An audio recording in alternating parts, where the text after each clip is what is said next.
So my talk at ASHRM 2016 has been about the shifting context in what we think of the nature of work, the jobs we do, the shifting workplaces and organisations that we have, and the shifting nature of the workforce itself and all these demographic changes and generational differences.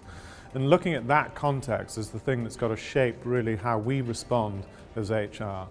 And I made the point, and I've made it many times before, that I think because of a lot of these changing contexts, that there's never been a more important or more interesting time for HR. But we've got to engage ourselves at the highest levels of business strategy and business thinking, because these shifts are affecting every kind of organisation, and they are very material to how we think about forward business strategy.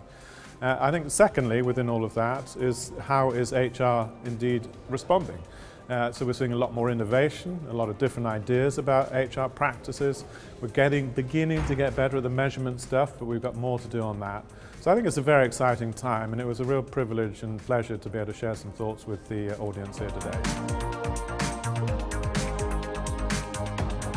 Yes, I think HR in the Middle East, you can see some real pockets of excellence, but I think as an average, HR as a profession, if you will, and the professional competencies and skills of HR is not as well developed as it might be, for example, in Europe or the United States.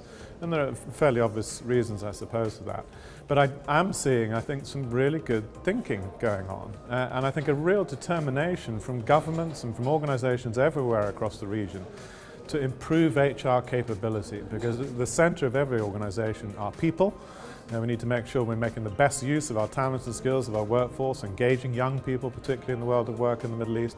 And HR has a profoundly important role to play in all of that. So I'm seeing a great outreach from people in the Middle East, a real interest in sharing and networking with HR people around the world. And then innovating as well, because not everything that we've done in the past in the West, if you will, could be characterized as great, and certainly sensitive to the context that I've been describing. So I think it's a very interesting time for the profession in the Middle East, and certainly we as the CIPD are very keen to work closely with ASHRM and help to build that capability across the region. Wherever I go, and here's no different, I learn new things. I mean, I think one of the exciting things about the world today is there is so much change happening, so much different thinking and innovation. And I always learn things. I've learned, we've heard some great case studies just this morning. I mean, I only arrived yesterday, but some great case studies of organizations in this region who are doing really innovative things and taking practice that bit further. And we can all learn from that.